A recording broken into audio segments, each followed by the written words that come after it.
Hello বন্ধুরা, কেমন আছো তোমরা? আশা করি তোমরা সকলে ভালো আছো। তোমাদের সকলকে স্বাগত আমার ইউটিউব চ্যানেলে। তো বন্ধুরা, তোমাদের জন্য অনেকদিন কোনো ভিডিও বানাতে পারিনি, ভিডিও আনতে পারিনি, তার জন্য আমি দুঃখিত। বিভিন্ন রকম কারণের জন্য, বিভিন্ন রকম পার্সোনাল কারণ এবং বিভিন্ন রকম কারণের জন্য আমি তোমাদের জন্য ভিডিও আনতে পারছিলাম না। তো আমার কাছে ভালো ফোন ছিল না, ভালো সেটআপ ছিল না, যার কারণে তোমাদের জন্য ভালো ভিডিও বানাতে পারছিলাম না।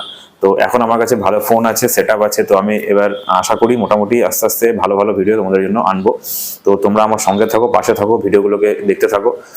তো বন্ধুরা, তোমরা যেমন জানো যে আমি কনস্টেবলে কর্মরত ছিলাম। কনস্টেবলে কর্মরত থাকা অবস্থায় আমি রিজাইন করেছিলাম, মানে ট্রেনিং সেন্টারে থাকা অবস্থায় আমি কনস্টেবলের চাকরি রিজাইন করেছি, করে এখন বর্তমানে রেলে সার্ভিস করছি।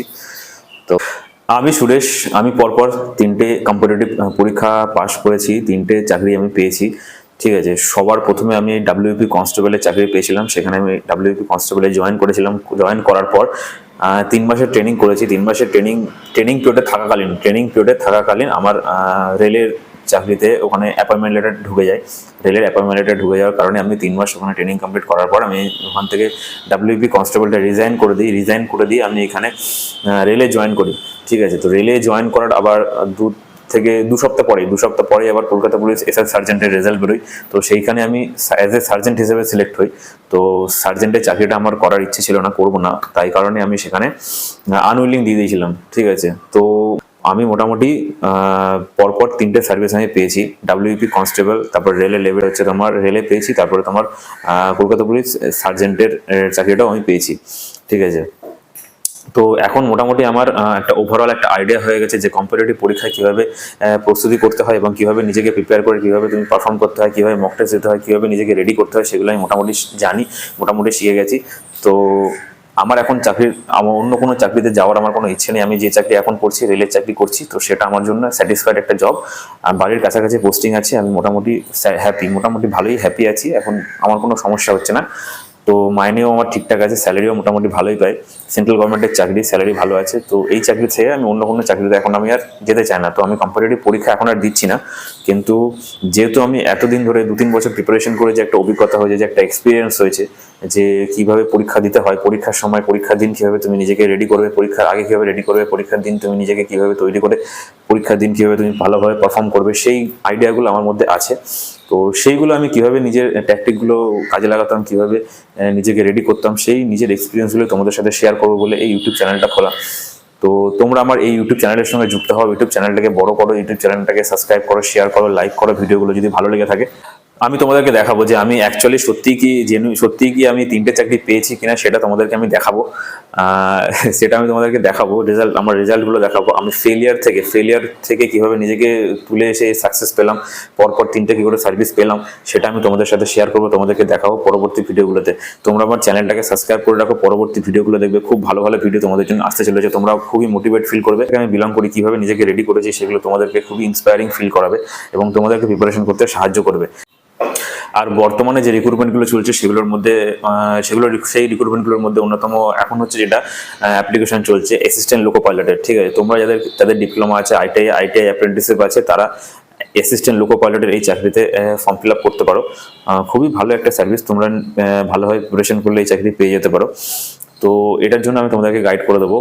সামনে রেলের অনেকগুলো রিক্রুটমেন্ট পরপর আসতে চলেছে। তো বন্ধুরা, তোমরা খুব ভালো করে পড়াশোনা করো, এই একটা চান্স, এই সুযোগে তোমরা ভালো করে একটা পড়াশোনা করে একটা ভালো একটা চাকরি নিয়ে নাও। সেন্ট্রাল গভর্নমেন্টের চাকরি, রেলের চাকরি খুবই ভালো চাকরি। তো তোমরা ভালোভাবে প্রিপারেশন করো, আমি আছি তোমাদেরকে গাইড করার জন্য। তোমরা প্রিপারেশন করতে থাকো। আর কলকাতা পুলিশ এসআই এর যে মেন পরীক্ষা আছে, মেন পরীক্ষা কিভাবে তোমরা প্রিপারেশন করবে সেটা আমি তোমাদের সাথে শেয়ার করবো, তোমাদেরকে বলবো পরবর্তী ভিডিওগুলোতে। ঠিক আছে, তার জন্য তোমাদেরকে চ্যানেলটাকে সাবস্ক্রাইব করতে হবে, শেয়ার করতে হবে এবং ভিডিওগুলোকে লাইক করতে হবে, তবে আমি মোটিভেশন পাবো এবং আরো ভালো ভালো ভিডিও তোমাদের জন্য বানাবো। ঠিক আছে, আমি কলকাতা পুলিশ এসআই সার্জেন্টের তে কেমন কি স্কোর করেছি মেন পরীক্ষায়, সেটা আমি তোমাদের সাথে শেয়ার করবো, তোমাদেরকে দেখাবো। আমি তোমাদেরকে দেখাচ্ছি আমার রেলের থেকে যে জয়েনিং লেটারটা এসেছিল, অ্যাপয়েন্টমেন্ট লেটারটা এসেছিল, সেটা আমি তোমাদেরকে দেখাচ্ছি। দেখে নাও তোমাদের কেমন অ্যাপয়েন্টমেন্ট লেটারটা হয় দেখতে। এই যে এটা হচ্ছে আমার অ্যাপয়েন্টমেন্ট লেটার, এই দেখো, এই এটা হচ্ছে আমার নাম, দেখতে পাচ্ছ কিনা জানি না, তবে এটা হচ্ছে আমার অ্যাপয়েন্টমেন্ট লেটার। এই লেটারটা এসেছিল, আমি ওয়ার্কশপে পেয়েছি, আমি কাঁচরাপাড়া ওয়ার্কশপে আমার পোস্টিং আছে। তো আমি ওখানে চাকরি করছি এখন। তো খুবই ভালো সার্ভিস, বাড়ির কাছাকাছি পোস্টিং আছে। অনেকবার ব্যর্থ হয়ে এই এতগুলো চাকরি আমি পর পেয়েছি। তো ব্যর্থতা হচ্ছে জীবনের একটা পার্ট, ঠিক আছে? ব্যর্থ হবে, ব্যর্থ হওয়ার পরে তোমাদেরকে উঠে দাঁড়াতে হবে, উঠে দাঁড়িয়ে নিজের প্রিপারেশন চালিয়ে যেতে হবে। পরবর্তী দিনের জন্য, পরবর্তী যে পরীক্ষাগুলো আছে সেগুলোর জন্য তোমাদেরকে প্রিপারেশন করতে হবে। একটা দুটো পরীক্ষা তোমরা ফেল করে গেছো বলে যে তোমরা প্রিপারেশন ছেড়ে দেবে, একদমই না, একদমই না। এই বোকামোটা একদম করবে না। কারণ তুমি প্রিপারেশন করতে থাকো, বছর খানেক তোমাদের টাইম লাগবে, 2 বছর 3 বছর 4 বছর, যে কটা যতটা টাইম লাগবে তোমাদের ততটা টাইম দিতে হবে। কিন্তু নিজের প্রিপারেশনটা কন্টিনিউ করে যাও, প্রিপারেশনটা একদম হাল ছেড়ো না, প্রিপারেশন করে যাও, তবে তোমরা রেজাল্ট পাবে।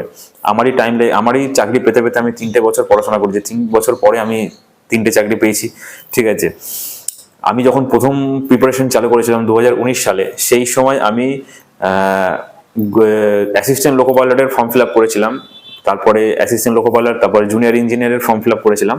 তো সেইখানে অ্যাসিস্ট্যান্ট লোকো পাইলটের CBT 1 পাস করেছিলাম, CBT 2 পাস করেছিলাম, কিন্তু সাইকো টেস্টে যেতে পারিনি, কারণ সাইকো টেস্টে চোখের প্রবলেমের জন্য আমি সাইকো টেস্টে যেতে পারিনি। তারপর তোমার JEE CBT 1 পাস করেছিলাম, কিন্তু CBT 2 আর পাস করতে পারিনি, ঠিক আছে? দুটো পরীক্ষা এখানে ব্যর্থ হলাম।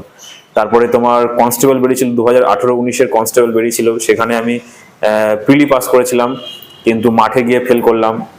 2019-এর এক্সাইজ কনস্টেবলে আমি প্রিলি পাস করেছিলাম, মাঠে গিয়ে আবার ফেল করলাম।